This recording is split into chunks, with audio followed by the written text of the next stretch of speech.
ये साजिश है लोगों के वोट काटने की, ये साजिश है लोगों के वोट खत्म करने की। ऐसे ही चुनाव चुराया गया महाराष्ट्र में, आज तक एक सवाल का जवाब नहीं दे पाया चुनाव आयोग, और अब ये बकैती कर रहा है बिहार में। ये चलेगी नहीं। वोटर आईडी कार्ड से ये सरकार चुनी गई, वो वोटर आईडी कार्ड मान्य नहीं तो ये सरकार कैसे वैध और मान्य है? 40 में से 30 सांसद एनडीए के हैं, वापस आए सारे सांसद और इस्तीफा दें। उनको तो घुसपैठियों ने चुना। और अगर आप 11 साल से सत्ता में हैं तो अमित शाह जी को तो सबसे पहले बर्खास्त कर देना चाहिए, मोदी जी को। देश के गरीब, मजदूर, दलित, पिछड़ों, आदिवासियों के खिलाफ चुनाव आयोग का सबसे बड़ा षड्यंत्र है। वोट देने की ताकत को छीना जा रहा है। इससे करीब करीब 4 करोड़ 90 लाख लोग प्रभावित होंगे। स्कूल जाना पड़े, रेल टिकट, ट्रेन टिकट, डिजी यात्रा, हर जगह आधार चाहिए। यहां आधार नहीं चलेगा। एसआईआर को लेकर लगातार विपक्ष विरोध कर रहा है। मामला कोर्ट में। कल चुनाव आयोग की तरफ से एक बयान जारी किया गया जिसके मुताबिक प्रतिशत में उन्होंने दिया है, लेकिन उसका जो आकलन किया गया 35 लाख से अधिक मतदाताओं के नाम कटे हैं, जिसमें मृत मतदाता एक जगह से दूसरी जगह शिफ्टेड हैं, परमानेंट तौर पे उनके नाम है, और डबल जिनके नाम थे उनके नाम। कैसे देख रही हैं इसको आप? अब तक अभी 11 दिन शेष है एसआईआर में। एसआईआर बिहार ही नहीं, इस देश के गरीब, मजदूर, दलित, पिछड़ों, आदिवासियों के खिलाफ चुनाव आयोग का सबसे बड़ा षड्यंत्र है। क्योंकि एसआईआर के माध्यम से जो अभी बिहार में किया जा रहा है वो लोगों की सबसे बड़ी ताकत, वोट देने की ताकत को छीना जा रहा है। असलियत यह है कि जो डींगे हाकी जा रही है कि 80% वोट फॉर्म आ गए, उसकी असलियत ग्राउंड रिपोर्ट से खुल रही है। बीएलओ को पता ही नहीं है चीजें कैसे करनी है। बीएलओ रिजाइन कर रहे हैं क्योंकि उनके ऊपर इतना प्रेशर, इतनी मानसिक प्रताड़ना है, जबरदस्त वसूली चल रही है। आप ही लोगों के अखबारों में रिपोर्ट हो रहा है, लूटा खसोटा जा रहा है लोगों को कि भैया पैसे दो तब तुम्हारा ये काम किया जाएगा। बीएलओ कह रहा है, शासन कह रहा है हम रिसीविंग दे रहे हैं, लोग कह रहे हैं कोई रिसीविंग नहीं आ रही है। बीएलओ को पता ही नहीं है, वो दफ्तर में बैठकर बिना लोगों क्या जाए मनमाने ढंग से फॉर्म भर रहा है। ऐसे लोगों के वोट के साथ खिलवाड़ किया जाएगा। और अगर यह सब करना था तो ये 1 साल पहले करते, 2024 के चुनाव के बाद करते। अभी जब चुनाव के मुहाने पर बिहार आया, ये करने की क्या जरूरत है?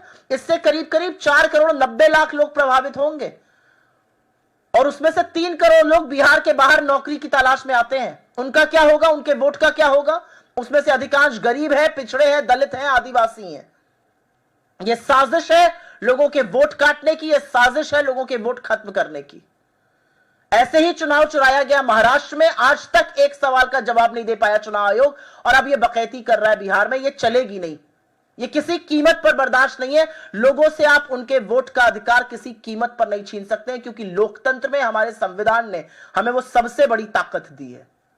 और असलियत यह है कि ये एक प्रशासनिक ऑर्डर के माध्यम से हो रहा है जो रिप्रेजेंटेशन ऑफ पीपल्स एक्ट के अमेंडमेंट के खिलाफ है। 24(3) जो अमेंड हुआ, जो कहता है कि आधार को बेसिस पर आपका वोटर आईडी कार्ड बन सकता है, आज भी देश के तमाम जगहों पर बन रहा है। आधार, अगर आपको सांस भी लेनी पड़े, दवाई लेनी पड़े, अस्पताल जाना पड़े, स्कूल जाना पड़े, रेल टिकट, ट्रेन टिकट, डिजी यात्रा, हर जगह आधार चाहिए। यहां आधार नहीं चलेगा। 80 करोड़ लोगों को फ्री का राशन दे रहे, दिन भर टेरते रहते हैं, यहां पर वो राशन कार्ड नहीं चलेगा। जिस वोटर आईडी कार्ड से ये सरकार चुनी गई, वो वोटर आईडी कार्ड मान्य नहीं तो ये सरकार कैसे वैध और मान्य है? 40 में से 30 सांसद एनडीए के हैं, वापस आए सारे सांसद। वो सारे सांसद आए और इस्तीफा दें। उनको तो घुसपैठियों ने चुना। जब चुनाव आएगा तो इसी तरह का एक नैरेटिव बनाया जाता है। 11 साल से सत्ता में आप हैं, 20 साल से घटक दल आप हैं, वहां पर झुनझुना बजाने का काम करते हैं, घुसपैठिया घुसपैठिया चिल्लाते हैं। जब चुनाव आता है, कहां गए दिल्ली के घुसपैठिए, कहां गए बंगाल के घुसपैठिए? और अगर आप 11 साल से सत्ता में हैं तो अमित शाह जी को तो सबसे पहले बर्खास्त कर देना चाहिए, मोदी जी को। इधर उधर घूमते रहते हैं, घुसपैठियों को नहीं। बीएलओ जाके घुसपैठिए पकड़े ले रहा है, अमित शाह और माइटी इंडियन गवर्नमेंट नहीं पकड़ पा रही है। क्या विडंबना है। बीएलओ जो आंगनबाड़ी की महिलाएं होती हैं, प्राइमरी स्कूल के टीचर होती हैं, क्या जबरदस्त बीएलओ है, घुस घुस कर घुसपैठियों को पकड़ रही हैं। भारत सरकार को पता नहीं चश्मा लगा के दिखाई नहीं रहा है, इधर उधर डोल रहे। क्या तमाशा है भाई। इस देश को तमाशा बना दिया है। इस देश को लाइन में खड़ा करने का एक टास्क देने का तमाशा है। आधार को पैन से लिंक करो, आधार को बैंक से लिंक करो, अपने पैसे के लिए लाइन में खड़े हो जाओ, राशन के लिए अंगूठे का वेरिफिकेशन कराओ, अब जब कोरोना के लिए वैक्सीन लगवाओ, अब जब सब खत्म हो गया लाइन में खड़ा करना, तो अब भैया अपनी नागरिकता सिद्ध करो। आप कौन होते हैं नागरिकता पूछने वाले? तो जो बिहार में हो रहा है वो बहुत बड़ा षड्यंत्र है। एक दिन ऐसा नहीं बीतता है जहां पर बिहार से रक्त रंजन की खबर ना आए, जहां पर बिहार में दिन दहाड़े गोलियां चल रही हैं। आप बैंक मैनेजर की बात कर रहे हैं, कोई किराना व्यापारी, कोई बालू का व्यापारी, कोई कपड़े का व्यापारी, कोई अस्पताल का मालिक, चाहे वो गोपाल खेमका हो, रमाकांत यादव हो, विजय मेहता हो, ऐसे तमाम लोगों की दिन दहाड़े हत्या हो रही है। दिन दहाड़े बिहार में गोलियां चल रही हैं। कभी कभी लगता है ओटीटी का प्लेटफॉर्म में जिस तरह की पिक्चरें दिखाई जाती है वो बिहार में हो रहा है, और ये दूर दराज इलाकों में नहीं हो रहा है, ये वहां की राजधानी पटना में हो रहा है। तो बिहार में जो सुशासन का एक फर्जी दावा ढोल ठोका गया, उसकी कलई चुनाव आने पर खुलती ही जा रही है। दिख रहा है दुनिया में बिहार में क्या हो रहा है। बिहार में महिलाएं असुरक्षित हैं, बिहार में एक बच्ची का रेप होता है, उसको 20 बार चाकू मारा जाता है। पटना के अस्पताल के बाहर वो 8 घंटे तक एम्बुलेंस में रहती है और अंततोगत्वा दम तोड़ देती है वहां पर। यह बिहार है। बिहार बच्चों के खिलाफ दुष्कर्म के मामले में नंबर 2 है पूरे देश में, महिला अपराध के मामले में नंबर 2 है, हत्या और हत्या की कोशिशों के मामले में नंबर 2 है।